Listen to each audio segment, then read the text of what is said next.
The barber shop smelled of sandalwood and warm leather, the scent thick in the air as I stepped inside. A soft bell above the door chimed, announcing my arrival. It was a quiet place, the kind of shop that had been around for decades, untouched by time. Framed photographs of old Hollywood actors lined the walls, their slicked-back hair and chiseled jaws frozen in time. Behind the counter, a man looked up from his straight razor. His eyes, sharp, assessing, met mine for a beat too long before he smirked. "You new in town?" His voice was smooth, almost lazy, like he had all the time in the world. I nodded, figured I needed a fresh cut. He gestured toward the chair, and I sat, feeling the leather creak beneath me. Up close, he was striking, not traditionally handsome, but magnetic. A well-groomed beard framed his jaw, and his rolled-up sleeves revealed forearms dusted with ink, faded tattoos that hinted at a past worth asking about. "Name's Victor," he said, draping a cape over my shoulders. I told him mine, and he repeated it back, slow and deliberate, as if testing how it felt in his mouth. The razor whispered against my skin as he worked, his touch firm yet careful.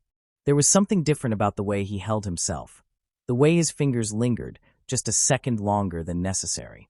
I told myself I was imagining it, and then the door swung open. A man filled the doorway, his broad shoulders nearly brushing the frame. He stepped inside with the quiet confidence of someone who knew he owned the room. His presence was impossible to ignore, towering, built like a prizefighter, his dark eyes unreadable. Victor didn't flinch. Instead, he smirked and tilted his head. "You're early."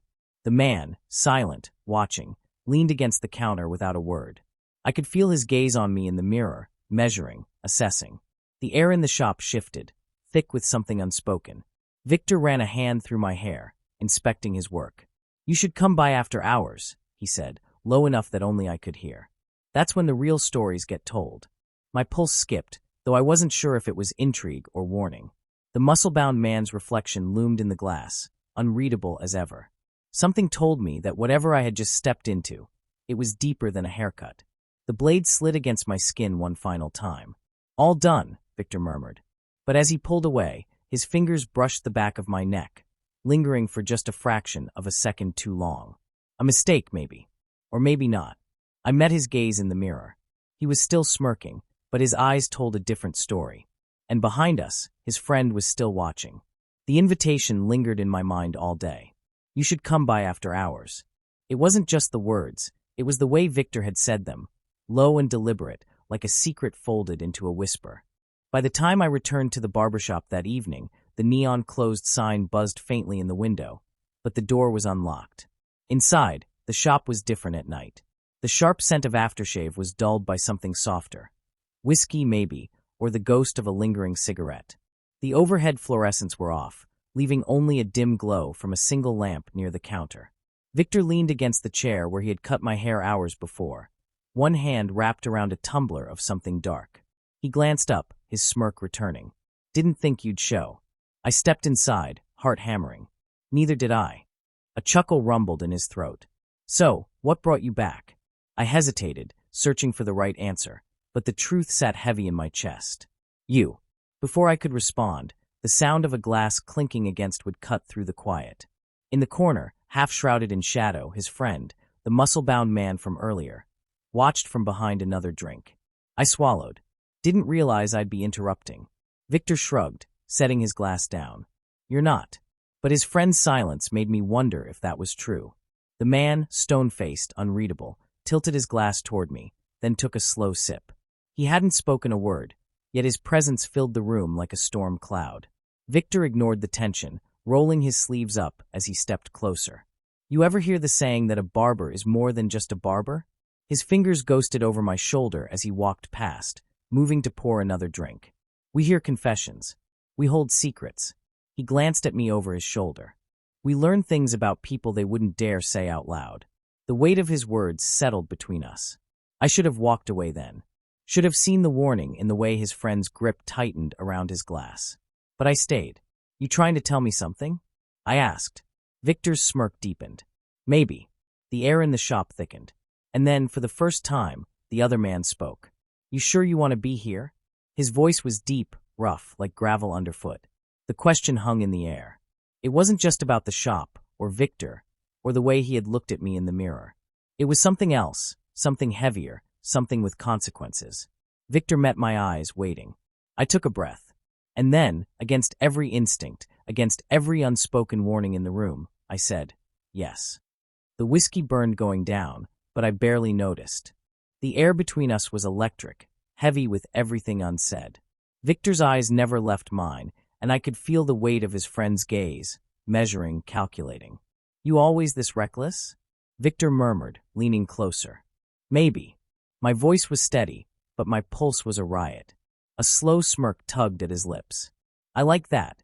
His friend, silent, watchful, shifted in his chair. The wooden legs scraped against the floor, a jagged sound that cut through the tension. His presence was a warning, a line drawn in the sand. Victor ignored it. He stepped closer, his fingers grazing my wrist, the touch deliberate. My breath hitched.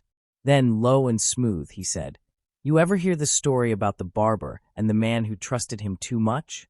I swallowed. No. He tilted his head, eyes dark. Barbers hold razors to people's throats every day. Trust is everything. He let the words settle, then added, but sometimes trust is misplaced. Something about the way he said it sent a shiver down my spine. His friend set his glass down with a thud. That's enough, Vic.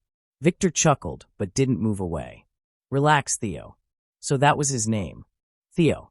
I turned toward him, but his expression was unreadable.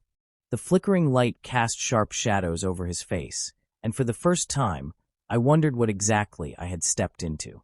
Why are you really here? Theo asked, his voice steady, unreadable.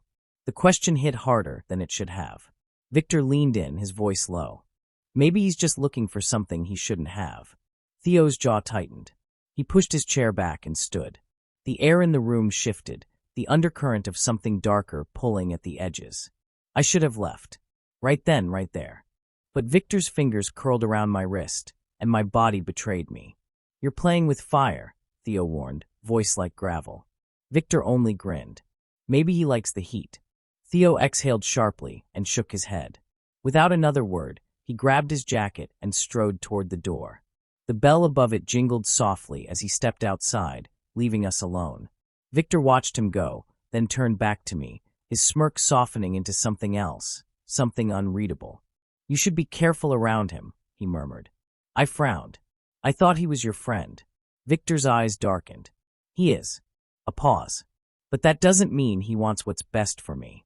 The words sat between us, heavy and unresolved. I knew then that I wasn't just stepping into something complicated. I was stepping into something dangerous. And yet, when Victor reached for me again, I didn't pull away. The night air was thick with the scent of rain, pavement slick beneath my boots as I stepped outside. Victor followed, his presence a heat at my back. Theo stood by the curb, arms crossed, jaw clenched. You shouldn't have come here, Theo said, voice quiet but laced with something sharp. Victor laughed, but there was no humor in it. And you shouldn't pretend to care. Theo's eyes flicked to me. You don't know him like I do. A chill ran through me. I wanted to ask what he meant, but something in Theo's stare told me I wasn't ready for the answer. Victor stepped between us, his hand brushing my arm. Come on, let's get out of here. Theo's fingers twitched, like he wanted to reach for me. Don't. The single word was a command, one that carried more weight than I could understand. Victor turned, his smile cold. You're not my keeper, Theo. No, Theo said. I'm the only one who's ever cleaned up after you. The tension crackled, years of unspoken words between them. It wasn't just about me. It had never been. Theo exhaled, shaking his head. You'll ruin him too. I opened my mouth to speak, but Victor was already pulling me toward the street. His grip was firm, but not unkind. I should have resisted. I didn't. The drive was quiet. City lights blurred past, and I tried to make sense of the storm inside me. Don't listen to him, Victor finally said.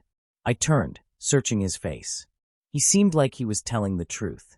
Victor's knuckles tightened on the steering wheel. Theo thinks he knows what's best for everyone. A pause. He never understood us. Us. The word sent a ripple of warmth through me. I wanted to believe it, wanted to trust the way Victor looked at me. But Theo's warning echoed in my head. Victor parked outside a dimly lit building, the glow of a barbershop sign casting shadows over his face. He reached for my hand, tracing circles on my palm. "Stay," he murmured. I knew what he was asking, knew what it meant. A door slammed in the distance. I turned just as Theo stepped out of the darkness. Victor tensed. "You don't give up, do you?" Theo ignored him, eyes locked on me. "You still have a choice." Victor's fingers curled around mine. "No, he doesn't." Theo exhaled, his expression unreadable. Then softer. "Yes, he does." Silence stretched. The moment balanced on a razor's edge. I looked at Victor, then at Theo. One path was wild, electric, reckless. The other, steady, uncertain, maybe even safe. My heart pounded. A choice. I had to make one.